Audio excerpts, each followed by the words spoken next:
La matinale de Radio Classique avec David Abiker. C'est l'heure des voix de l'économie, il est 7h15. Votre invité Stéphane, la directrice générale du laboratoire Moderna en France. Bonjour Séverine Lemoine. Bonjour. Bienvenue sur Radio Classique. Le monde a découvert le laboratoire Moderna au moment de la crise Covid. Vous étiez l'un des premiers à mettre sur le marché un vaccin contre la Covid-19 basé sur la technologie ARN messager. Aujourd'hui en France, 25% des personnes à risque sont vaccinées contre la Covid. Vous avez le sentiment qu'il y a une défiance en France, particulièrement contre la vaccination ?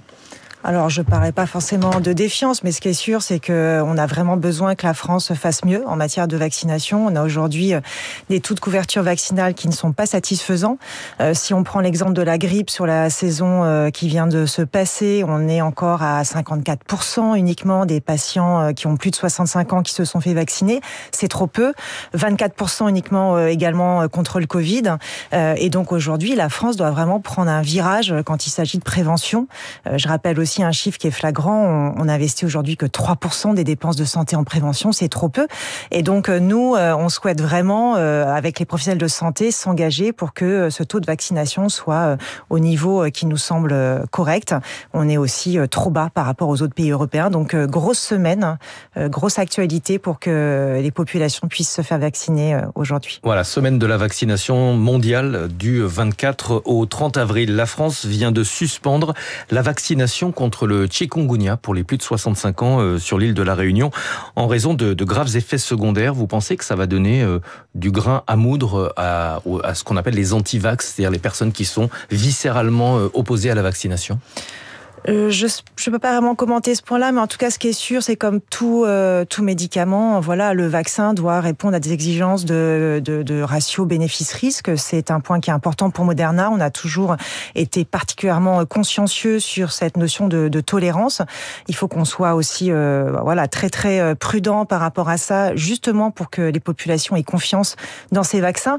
Quand on parle de vaccins ARN messager, et c'est notre technologie de manière exclusive chez Moderna, on sait qu'aujourd'hui, ce sont des vaccins qui sont fiables. Et donc, effectivement, c'est un point qui est important. Il faut être prudent sur ces notions de safety, bien évidemment. La semaine de la vaccination jusqu'au 30 avril, est-ce que c'est l'occasion de faire de la pédagogie, justement, sur cette question des vaccins ? Oui, je crois que c'est une belle opportunité de faire de la pédagogie. Et je crois que l'enjeu prioritaire de cette semaine, c'est de vacciner, en tout cas de sensibiliser la population âgée, les seniors, qui sont, j'allais dire, les personnes les plus fragiles et qui sont les personnes les plus exposées aujourd'hui. On sait que ce sont des populations qui sont exposées aux infections respiratoires notamment. On sait que ces infections respiratoires, elles sont très impactantes pour ces populations fragiles. Et quand on prend effectivement la grippe qui a sévi cet hiver, on sait qu'elle a été particulièrement forte. On sait aussi qu'il y a encore cette épidémie Covid sous-jacente et on sait que ces populations doivent vraiment se protéger et protéger leurs proches. Donc il y a un vrai appel cette semaine à ce que ces populations seniors se fassent vacciner. Une partie des seniors ne veut pas se faire vacciner alors qu'on n'a pas cet état d'âme. Pour les nourrissons, les enfants, les nourrissons sont toujours globalement assez bien vaccinés. Comment est-ce qu'on explique ce décalage ? C'est vrai qu'il y a un très fort décalage et là vous faites référence à une infection qui n'est pas assez quand même connue chez la population senior. C'est l'infection qui est liée au virus respiratoire syncytial, qu'on appelle plus communément la bronchiolite. Donc vous avez cité, très connu je pense pour ce qui concerne les nourrissons, beaucoup moins connu pour la population âgée. Et ces populations seniors, elles vont être particulièrement exposées à ce virus et elles vont donc pouvoir contracter des infections respiratoires qui sont impactantes. Je donne quelques chiffres quand même par rapport à ces infections-là qu'on appelle la bronchiolite du sujet âgé. 15 000 à 25 000 hospitalisations par an. On a aujourd'hui des hospitalisations qui vont être très lourdes et très longues avec ces infections-là. On est à peu près sur 8 à 12 jours dans les hôpitaux et on a environ 8 à 10% de décès malheureusement après un séjour hospitalier. Donc c'est quand même des infections. Plus que la Covid. Oui, c'est plus que la Covid. En termes de pourcentage. Effectivement, et il faut véritablement que ces populations âgées soient conscientes que ces virus circulent. Ouais. On va parler de l'ARN messager. En sortie de période Covid, on nous avait expliqué que cette technologie était prometteuse. Où est-ce qu'on en est aujourd'hui sur l'oncologie, sur les maladies rares notamment ? Écoutez, Moderna est très fière de cette technologie. On a été pionnier sur cette notion d'ARN messager. C'est une technologie qui est formidable parce qu'elle ouvre le champ des possibles. Évidemment, on a les infections respiratoires qui peuvent faire l'objet de découvertes de vaccins, comme c'est le cas, et on en a parlé aujourd'hui, mais pas que. On a le domaine de l'oncologie, on a le domaine des maladies rares. Donc on a vraiment aujourd'hui toute une palette, j'allais dire, d'innovations possibles grâce à cette technologie. Je rappelle quand même que Moderna est pionnier de cette technologie. Ça fait maintenant plus de 15 ans en fait fait qu'on travaille sur cette plateforme technologique de l'ARN messager. Donc on est vraiment expert dans ce domaine-là et on a aujourd'hui vraiment des possibilités d'innovation extrêmement fortes. Alors on va rappeler le principe. Au lieu d'injecter un virus désactivé ou un morceau de virus, comme c'était le cas dans un vaccin traditionnel, on injecte un code génétique pour permettre à l'organisme de fabriquer directement des anticorps. C'est nouveau et c'est pour cette raison qu'il y a eu un peu tous les fantasmes sur ces vaccins. Certains affirmaient même qu'il y avait des puces pour pouvoir nous localiser. Enfin, on est vraiment dans un délire le plus total. En tout cas, ce qui est clair, c'est que c'est une technologie qui a fait ses preuves, qui existe depuis plus de 15 ans. Je pense qu'on l'a démontré pendant le Covid. Cette technologie, elle est fiable. Elle a permis aujourd'hui, d'apporter des réponses dans une situation mondiale qui était très critique. Donc, je crois qu'on n'a plus de doute par rapport à ça et que maintenant, cette technologie, elle est présente dans tous les candidats vaccins qui arriveront en Europe. C'est vraiment la technologie de l'ARN messager qui est prioritaire aujourd'hui. Vous avez le sentiment que cette technologie, elle a tenu toutes ses promesses, notamment sur le VIH, on nous annonçait pendant la période Covid que ça devrait permettre de trouver un vaccin. On se rend compte que la réalité, c'est un peu plus compliqué.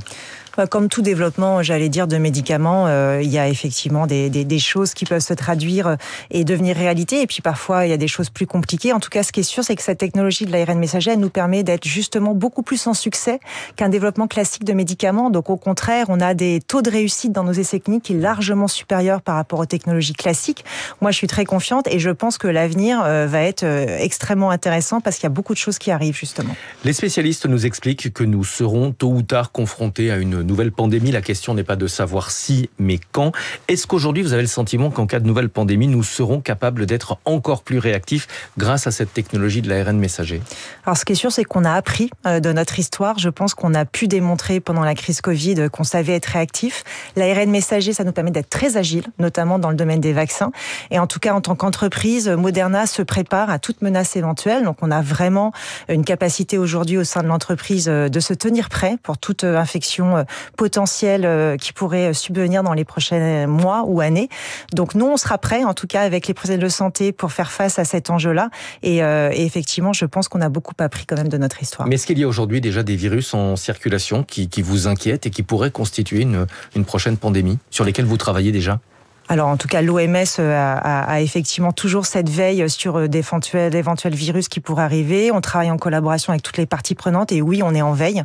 Donc, voilà, ça fait partie des choses où on fera tout pour être beaucoup moins surpris par rapport à ce qu'on a pu observer il y a 4-5 ans. Vous dites que ça vous a donné une agilité en termes de production, c'est-à-dire qu'on peut faire un copier-coller de ce qu'on a fait pour le Covid, la Covid, et remplacer simplement le code génétique du virus pour lequel il faudra produire des anticorps. Exactement. En tout cas, la technologie de l'ARN messager nous permet de pas toujours reprendre à zéro, comme c'est le cas d'un développement classique pour un médicament. On peut en fait garder certaines parties qui vont être conservées et uniquement adapter en fait une autre partie dans notre développement. Et donc ça nous permet d'être beaucoup plus rapide. Ça nous permet aussi d'adapter l'arrivée de nouveaux variants, comme c'est le cas pour certaines épidémies.